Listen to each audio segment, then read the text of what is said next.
Olá, aqui Charlie Normandel, apresentando mais um desafio do Cavaleiro, hoje combinando a carta número 1 do baralho Petit Lenormand Cavaleiro com a carta 29, a Mulher.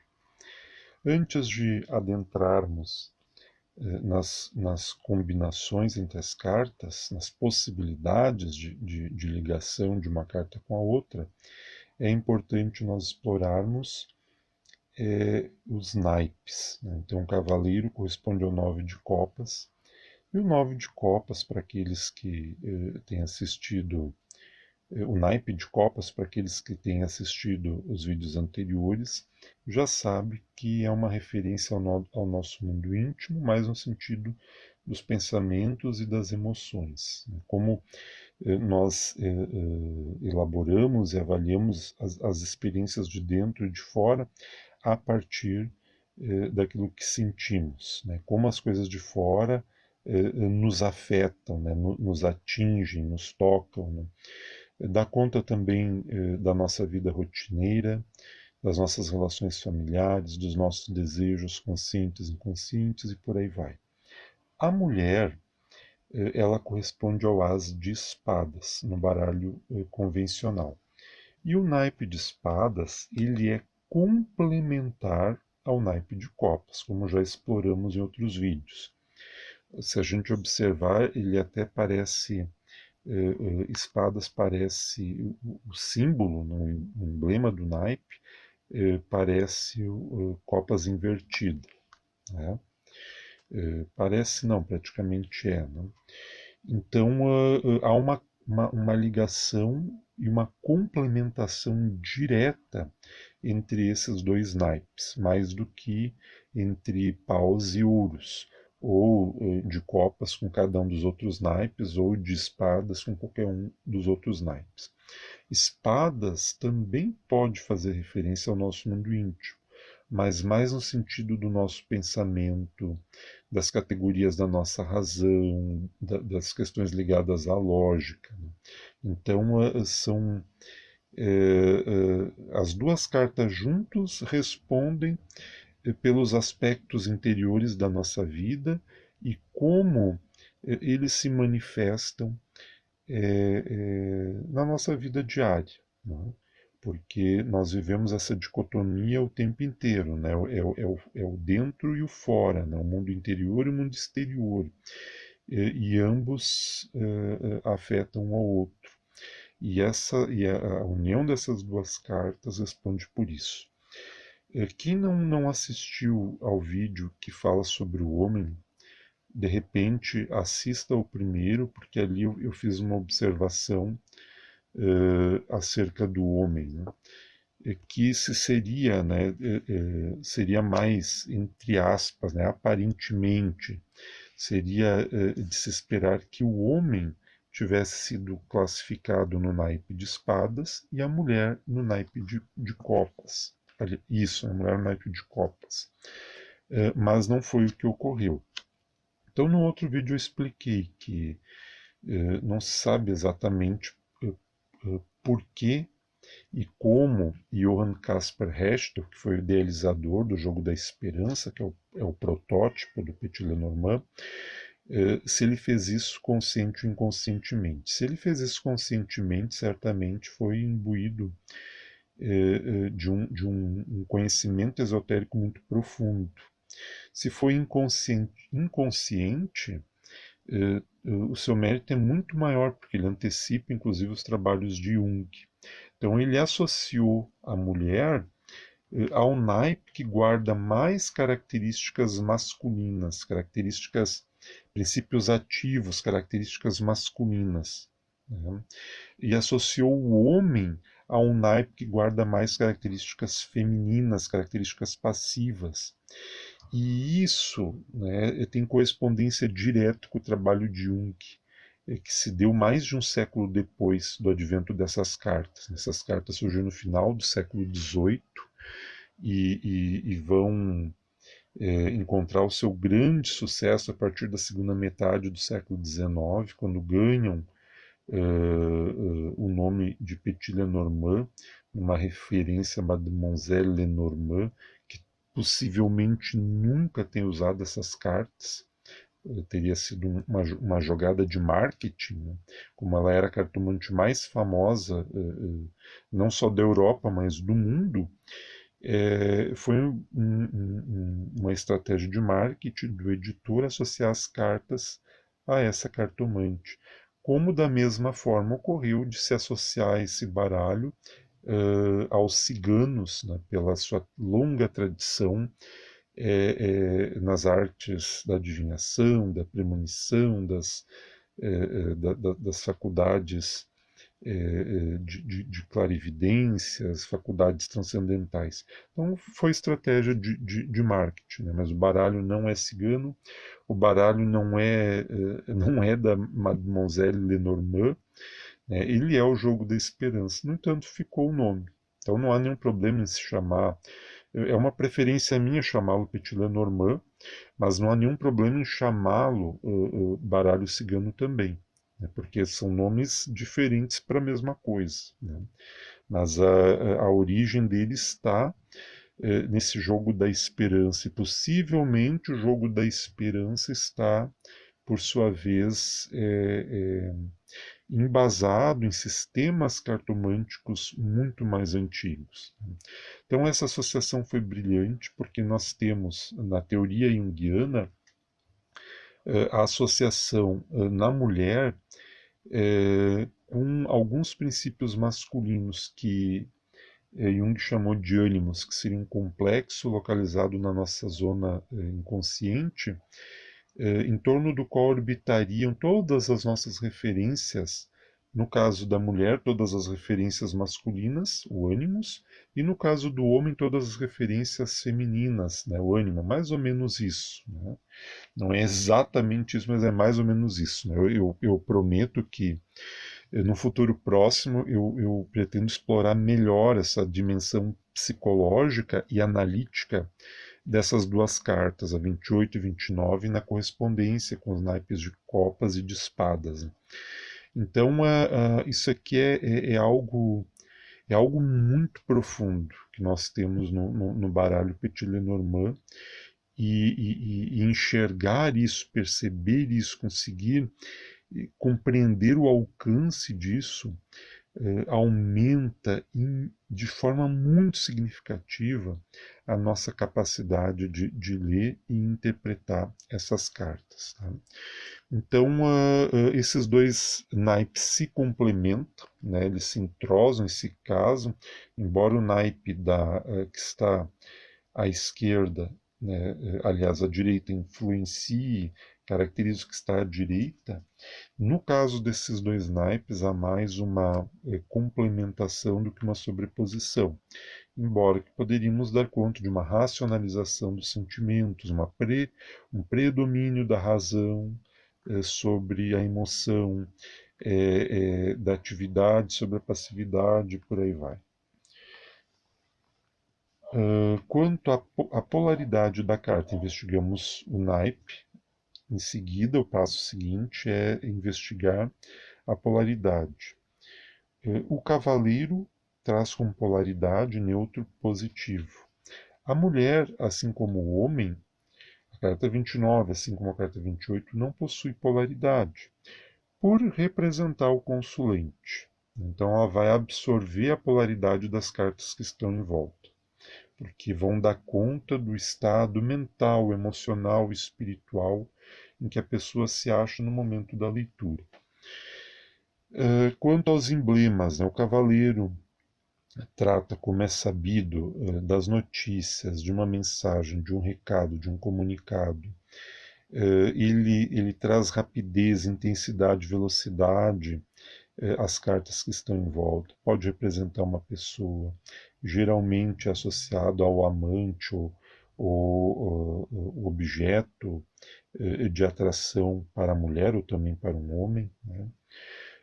O emblema da mulher representa, se estivermos na leitura para uma mulher, esta carta vai representá-la. Se estivermos na leitura para um homem, ou por exemplo, se eu estivesse fazendo essa leitura para mim, eu estou fazendo uma leitura, abri essas cartas Foi o que saiu para mim em função da pergunta que eu fiz. Aqui pode representar então tanto a minha esposa quanto uma outra mulher importante na minha vida, mas geralmente eu vou interpretar como sendo a minha esposa, mas também pode representar todos os valores ligados ao universo feminino, né? A sentimentalidade, a emoção, a delicadeza, tudo aquilo que interessa a mulher, que mais usualmente aproximado da mulher, é representado por esta carta. Numa linha mais espiritualista, se pode associá-la ao I Ching, né? Então representaria a energia Yin, né? Explorado os naipes, a polaridade e o emblema, aí nós partimos para as associações, né? Aqui é interessante observar a direção do emblema, né? Tanto o cavaleiro está voltado para a mulher, quanto a mulher está voltado para o cavaleiro. Então pode se tratar de um encontro, né? De um encontro amoroso, pode ser, né? A chegada do amante, pode ser a presença do amante, pode ser um contato com o homem pelo qual a mulher se sente atraída, pode fazer referência então à notícia de um homem que a mulher recebe, né, uma notícia que ela recebe, um recado, uma comunicação, né, uma mensagem para a mulher, né, ou a mensagem de uma mulher.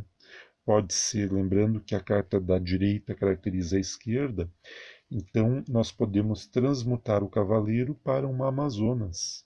Pode ser uma Amazonas, pode ser uma mulher que monta no cavalo, né?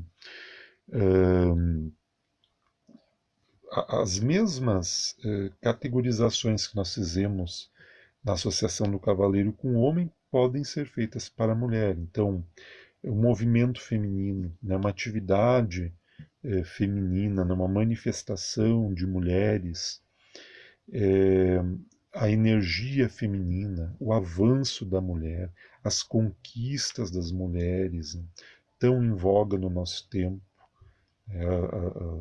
A emancipação feminina inicia lá no século XIX e agora no século XXI ainda prossegue. Então, né, a gente já avançou muito, mas precisa avançar mais, né?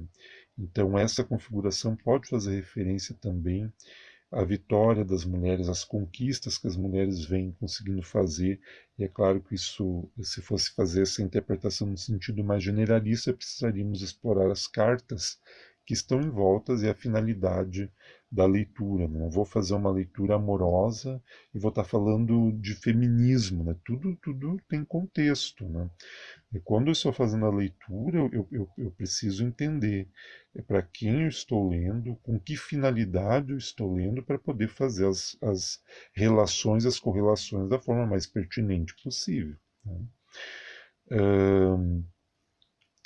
Isso aqui poderia também representar, né, uma atividade arquetípica, né? Né, o ânimos ali está se elaborando, uma presença feminina a chegada de uma mulher, entre outras coisas. Se invertemos a posição das cartas, inverte-se a lateralidade. Agora é o cavaleiro que está é, caracterizando a mulher. E se a gente fosse observar a lei da direção, né, para onde os emblemas estão apontando, aqui há um afastamento da mulher e do cavaleiro, né? Parece que se fosse numa. Eu não gosto de fazer muito isso, mas é possível nessas essas leituras, né, mais para a vida amorosa, né, aqui seria, né, que há uma contrariedade, há algo afastando a mulher do objeto da sua paixão, né? Seria uma possibilidade de interpretação. Tá? Mas também pode ser uma mulher dinâmica, né? O cavaleiro caracterizando ali a mulher. Então, é uma mulher muito dinâmica, muito ativa, muito proativa, é uma mulher decidida, determinada, é uma mulher que sabe onde está e sabe onde quer chegar, né? É uma mulher com uma personalidade muito forte, né? Pode ser também uma manifestação ou elaboração do ânimos, pode ser a energia em movimento, em expansão ou dominando naquele momento, entre outras possibilidades de associação. Né? Uma mulher que chega, né? Ou uma mulher que parte, né? São N possibilidades interpretativas. Se nós temos essa configuração aqui, né? Aqui vale o princípio da gravidade. Né? A carta de cima influencia a carta que está embaixo. Então, aqui seria um homem, né? Se a gente encara o cavaleiro como sendo a mente, o pensamento, então poderia ser um homem que se preocupa muito com uma mulher, um homem que não tira uma mulher da sua cabeça, uma preocupação com questões femininas, né? Pode ser né, uma atração por uma mulher. Né? Se a gente inverte a posição, né, aqui nós temos o cavaleiro influenciando a mulher. Aqui, então, todas as características do cavaleiro cabem para a mulher. Né? Aqui se pode dizer, então, também que né, a mulher está muito preocupada com o homem. Pode ser o homem pelo qual ela se sente sexualmente atraída. Pode ser também que ela não tire o homem da cabeça, que ela tem alguma relação, né, conjugal ou extraconjugal. Então, são muitas as possibilidades de associação. Pode ser uma intensificação dos seus sentimentos, pode fazer uma referência a uma intensificação da atividade hormonal, né, que destaca ali e aflora alguns estados emocionais mais fortes na mulher durante alguns períodos do mês, né? Então são muitas as possibilidades de associação que pode ser feita. Né? Pode ser também uma mulher, né, muito ativa, uma mulher que tem iniciativa, né? Uma mulher que corre atrás do que quer e por aí vai. Então, pode ser feitas as combinações as mais diversas possíveis, sempre se partindo do que está posto como base para cada carta. Se a gente tenha, por isso que é claro que a gente, quando lida com o Petit Lenormand, logo a gente quer abrir todas as cartas e ler. E a gente vai conseguir, com mais ou menos sucesso, fazer isso. Mas é muito importante, ao mesmo tempo que a gente vai insistindo nessa leitura mais ampla das cartas, que a gente tenha segurança em cada carta. Porque se o nosso conhecimento de cada carta está bem alicerçado, ela vai suportar todo o edifício que a gente construir sobre ela. Então, essas relações que eu fiz, por mais esdrúxulas talvez que tenham parecido, ou contraditórias até, elas estão ancoradas nas características básicas de cada carta. E a contradição é uma marca, né, do nosso modo de vida. A gente vive no plano das contradições, então é, é, é perfeitamente inteligível porque as cartas se comportam dessa forma. Às vezes, uma mesma carta parece ter sentidos ambíguos ou que se contrapõem em função delas representar essas características da nossa vida. Então, aqui Charlie Normandel apresentando hoje algumas possibilidades de combinação do cavaleiro com a mulher. Espero que tenha gostado. Até mais.